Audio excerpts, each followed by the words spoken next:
जहाँ पर देव दर्शन हो वहाँ भव पार होता है।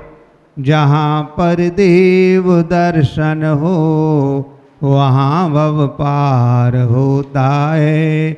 जहाँ मुनियों की वाणी हो वहाँ उद्धार होता है। मुझे लगता नहीं णमुकार से ऊंचा यहाँ कोई, मुझे लगता नहीं णमुकार से ऊंचा यहाँ कोई। वहाँ सब पाप कट जाते जहाँ णमुकार होता है। वहाँ सब पाप कट जाते जहाँ णमुकार होता है। जय बोलो पंच परमेष्ठी भगवान की। परम पूज्य मुनिश्री के चरणों में नमोस्तु करते हुए निवेदन करते हैं, हे गुरुवर, प्रतिदिन की भांति आज भी मंगल उपदेश आपके श्री मुखारविंद से हम सबको प्राप्त हो, जिससे हम भी कल्याण के मार्ग पर चलकर कल्याण कर सकें। नमोस्तु महाराज जी, नमोस्तु महाराज जी, नमोस्तु महाराज। ओम नमः सिद्धेभ्यः।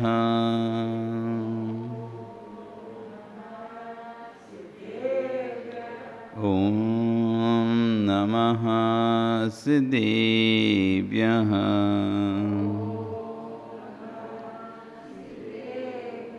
ओम नमः सिद्धेभ्यः। तिर्यणि खग्गिणाय रुतारी मोहि सिर सिरेणि विहो। आयरी राउ पसियो परवादिण्यो भव्यजी लोए।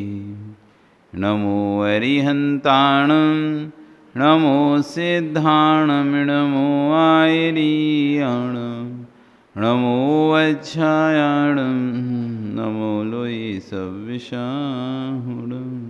बोलिए अनंत अनंत परमेष्ठी भगवान की, आदिरुम आदिनाथ भगवान की, वर्तमान शासनी महावीर भगवान की, आचार्य श्री कुंद कुंदेव स्वामी महाराज जी की, आचार्य गुरु श्री विश्व सागर जी महाराज जी की, अहिंसा में विश्व धर्म की।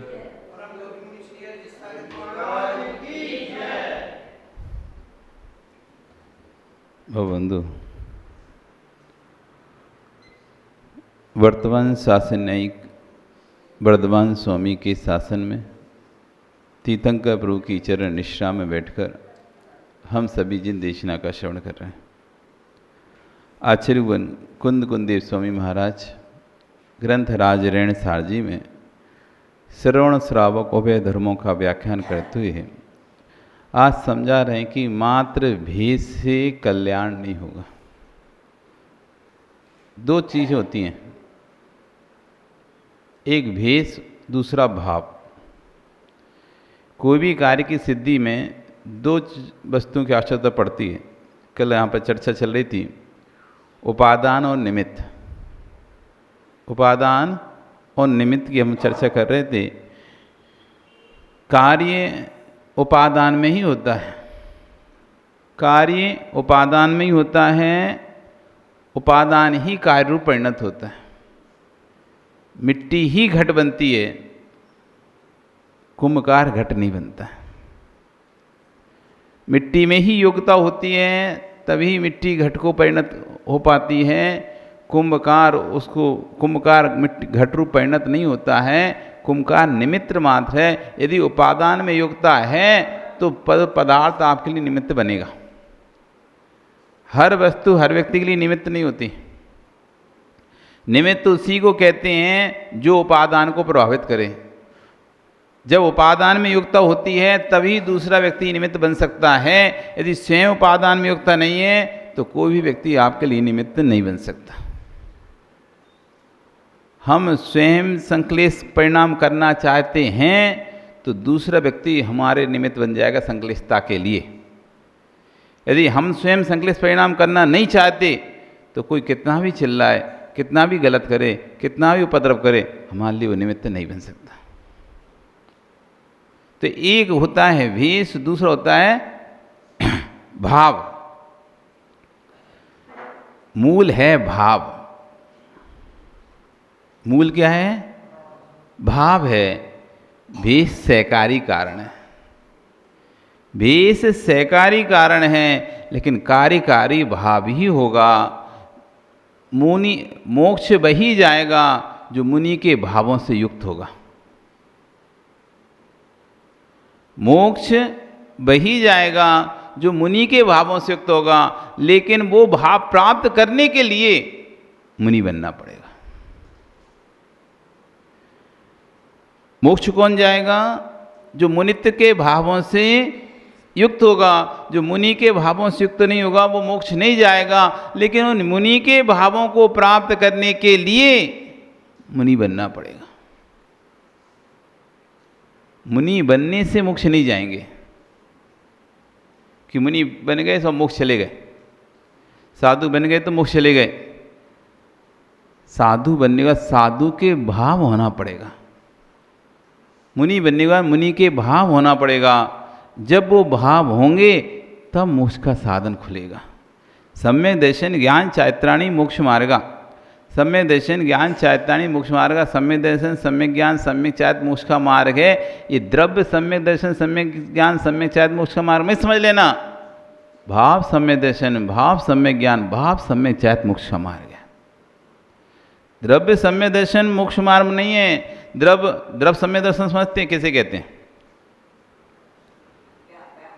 द्रव्य सम्यक दर्शन रोज मंदिर आना, पूजा पाठ करना, भगवान की भक्ति करना, अभिषेक आदि करना, प्रवचन आदि करना, क्रियाओं का मतलब ऐसा देखना जिसमें आप आस्तिक दिखाई दे रहे, उन क्रियाओं करना जिससे आपकी आस्तिक पने की पहचान है।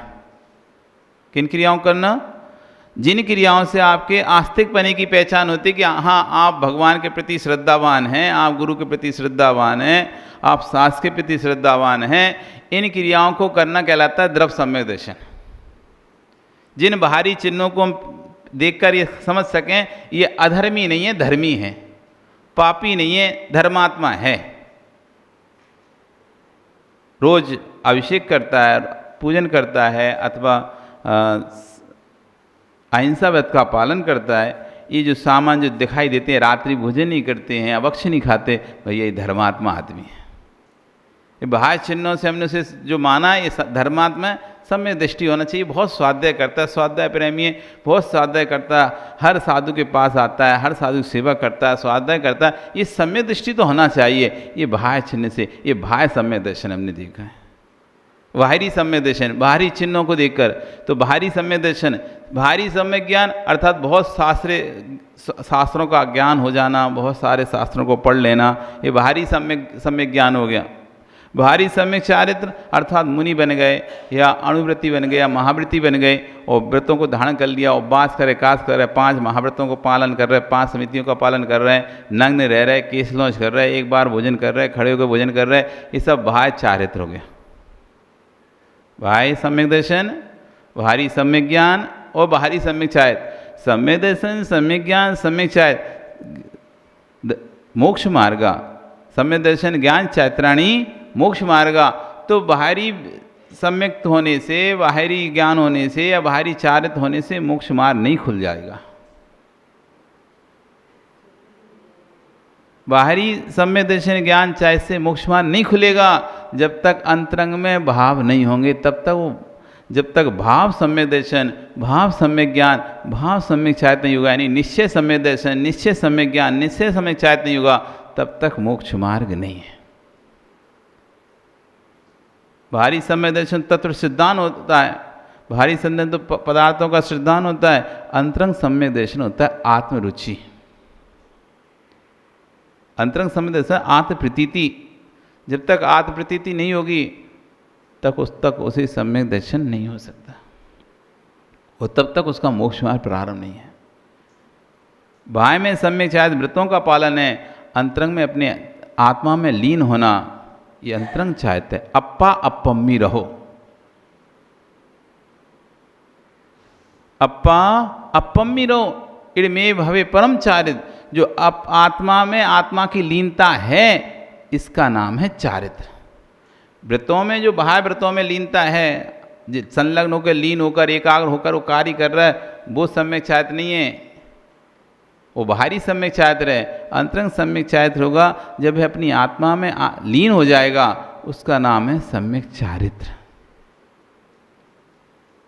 जब भाव सम्यक दर्शन आएगा, भाव सम्यक ज्ञान आएगा, भाव सम्यक चारित्र आएगा, तब जाके मोक्ष मार्ग प्रारंभ होगा। नहीं तो मिथ्यात्व के उदय में जीव मुनि भी बन जाता है, मिथ्यात्व के उदय में भी जीव मुनि बन जाता है। पहले सम्यक था, भाव थे, सम्यक दर्शन के साथ उसने व्रतों को भी अंगीकार कर लिया, लेकिन बाद में खत्म हो गया, सम्यक दर्शन छूट गया। अब भेष तो रहेगा, भेष तो रह सकता है, भाव खत्म हो सकते हैं। भेष रह सकता है, भाव खत्म हो सकते हैं।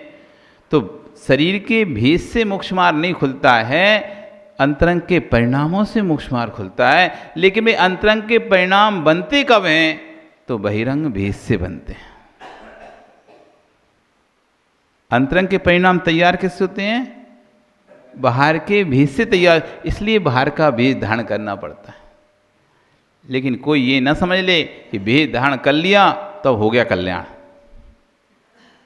भेष धारण कर लिया तो यही बात को आचार्य कुंद स्वामी महाराज वहाँ पर समझा रहे हैं कि मात्र भेष धारण को आप अपना कल्याण मत समझ लेना। भेष धारण करने से कल्याण होता तो आज जो भी नग्न है वे सभी तिर गए होते हैं, पर नहीं तिर पा रहे।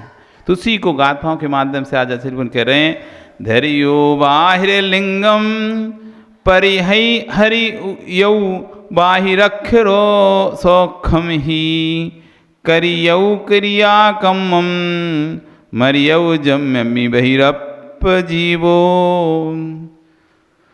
बहिरप जीव यानी बहिरात्मा जीव, बहिर्लिंगम बाहर लिंग यानी बाहर भेष को मात्र को धरियो धारण करके, बहिरखम सौखम इंद्रिय बाह्य सुख को ही परिहरव छोड़कर, क्रिया कम्मम क्रियाकांड में व्रताचरण में करयो संलग्न हो जाता है।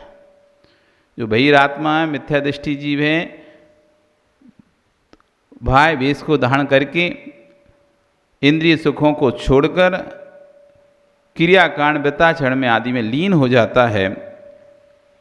करता हुआ भी जन्म मरणों ना, जन्म मरण को करता है, अर्थात जन्म मरण के छेद को नहीं कर पाता है। कारण क्यों?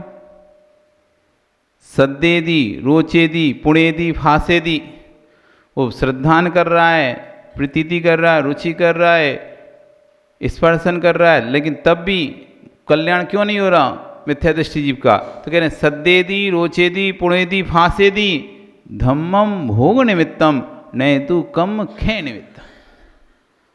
हम जो इतना धर्म कर रहे हैं, कहते हैं कि धर्म तो एक अंतर्मुख के लिए यदि आपने धर्म किया है ना तो उससे कल्याण हो जाता है।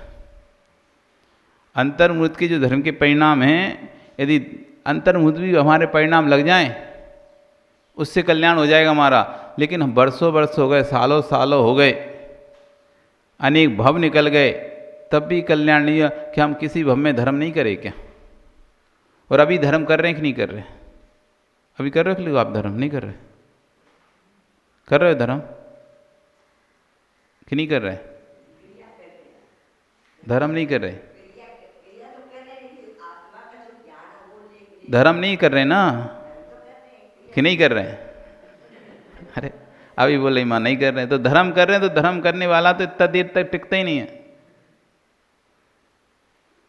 जिसने एक बार धर्म को धारण कर लिया, जो धर्म के पल्ले में एक बार जिसने झूल लिया है, वो इतने समय तक टिकता ही नहीं है। उत्कृष्टम 2-3 भव जगन्नम 7-8 भव, ज़्यादा से ज़्यादा 7-8 भव ग्रहण करेगा, नहीं तो 2-3 भव में चला जाएगा मोक्ष। इतने ही है उसका। तो धर्म करते हैं नहीं करते? करते हैं कि नहीं करते?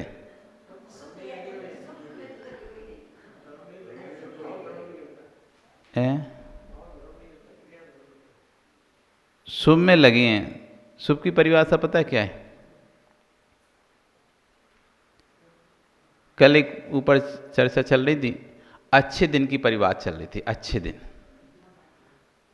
ऊपर शाम के समय, आरती के समय ऊपर चर्चा चलती है, एक हर किसी एक टॉपिक को लेके। अच्छा, अच्छे दिन किसे कहते हैं? अच्छे दिन किसे कहते हैं माँ? अच्छे दिन किसे कहते हैं? अच्छा दिन चल रहा है हमारा, बढ़िया दिन चल रहे हैं, अच्छे दिन चल रहे हैं, अच्छा समय चल रहा है, अच्छा समय चल रहा है। लौकिक में अच्छे समय का मतलब क्या है? मतलब खाने पीने अच्छा मिल रहा है, कोई टेंशन नहीं, कपड़े ओढ़ने खूब मिल रहे हैं, गाड़ी घोड़ा खूब है, पैसा खूब है, कोई मतलब शारीरिक से समस्या नहीं चल रही, घर में कोई समस्या नहीं, तो आदमी क्या कहता है? अच्छा समय चल रहा है।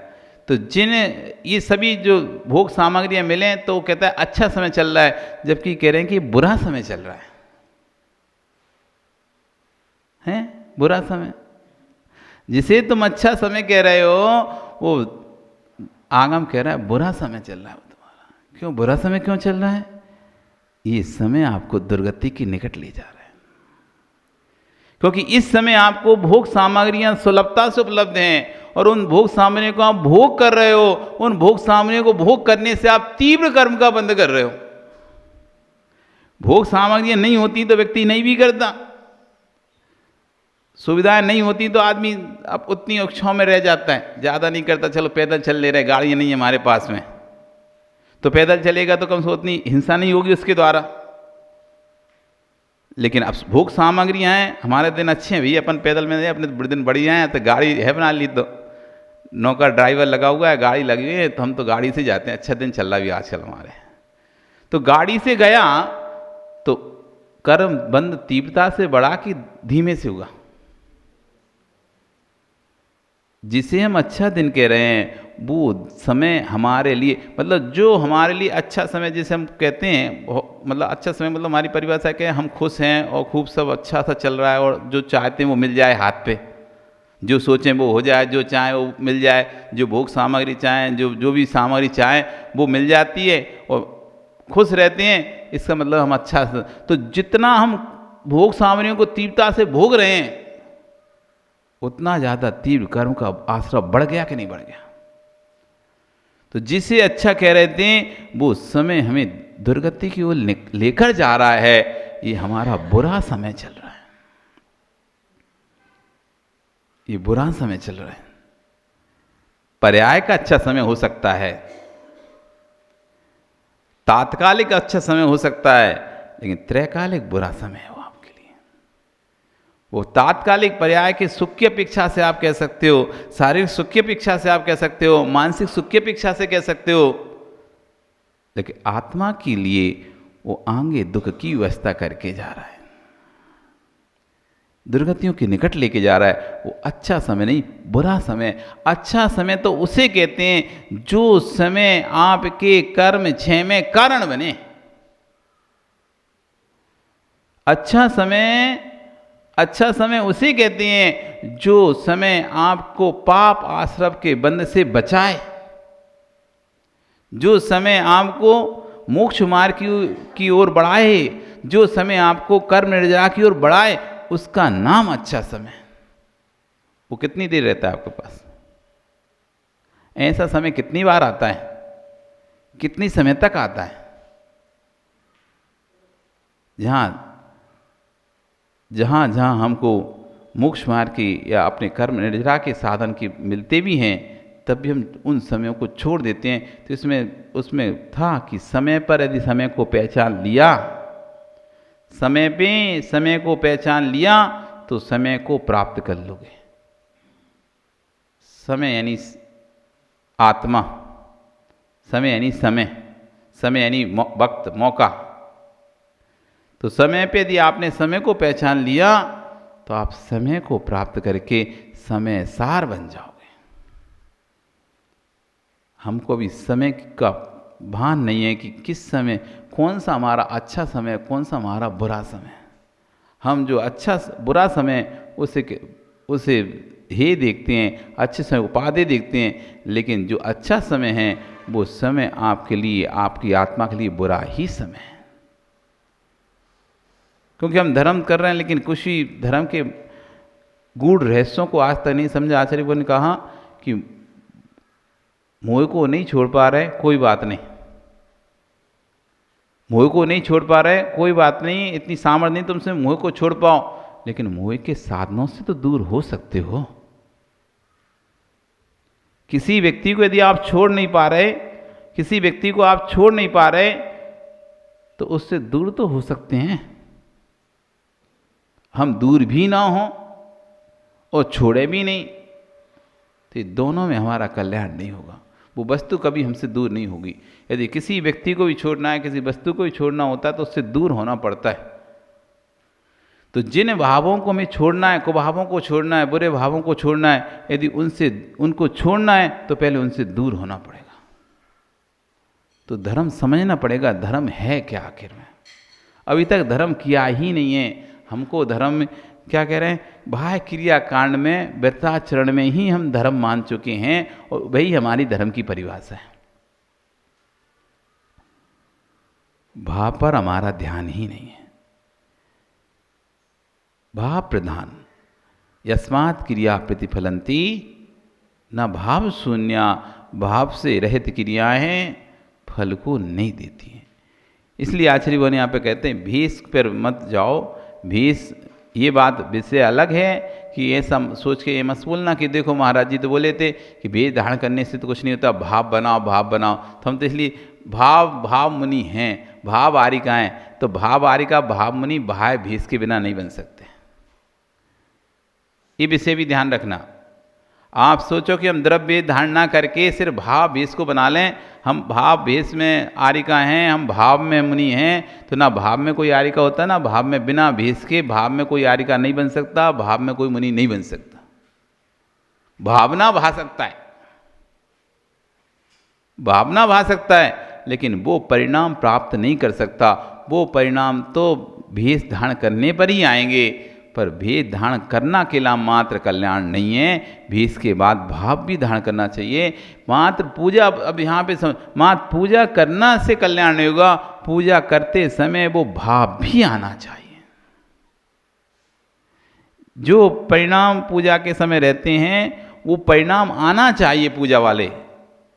सिर्फ शब्दों को पढ़ना और द्रव्य को चढ़ाना, शब्दों को पढ़ना, पुस्तक को पढ़ना, पूजन को पढ़ना और द्रव्य को चढ़ाना, कि यार को भूल गए ये चढ़ाना है, इसके बाद ये, मतलब एक हमारा जो सीक्वेंस है ना, क्रम है, इसके बाद यही पूजा करनी, इसके बाद ये पूजा करनी, इसके बाद ये पूजा करनी, इसके तो क्रम अकेला याद करने से कुछ नहीं होने वाला। कि तुमने क्रम याद कर लिया और वो रट लिया है पूरा, ये स्वस्ति पाठ पढ़ेंगे, फिर ये वाला स्वस्ति पाठ पढ़ेंगे, फिर ये उदक चंदन पढ़ेंगे, फिर ये पढ़ेंगे, फिर ये करके फिर शांति पाठ पढ़ेंगे, फिर विसर्जन करेंगे, हो गई पूजा। ये इससे नहीं होगा। उसको करते समय तज्जन संबंधी भाव को लेके आएंगे, उसका नाम है पूजन। तो वो जब तक नहीं आएगा तब तक कह रहे हैं व्यक्ति दीर्घ संसारी ही बना रहेगा। इसलिए परिणामों के भेष के साथ साथ परिणामों को ध्यान रखें। यहाँ पर आचार्यगण कहने का आश्रय नहीं था कि मात्र भेद धारण करने से ये निश्चिंत मत हो जाना कि अब आपका कल्याण हो गया। भेद धारण करने से निश्चिंत मत हो जाना, आप पूजन पाठ करने लगो, स्वाध्याय करने लगो, तो निश्चिंत मत हो जाना कि अब आपका कल्याण हो जाएगा। धर्म में अधिक आगे रहो तो इसका मतलब ये नहीं समझना आपका कल्याण हो जाएगा। तो भेष को कल्याण का साधन नहीं समझना, भाव को कल्याण का साधन। आपका समय कल फिर आओगे, पर्याय रही तो फिर और चर्चा करेंगे। बोली भगवान महावीर स्वामी की।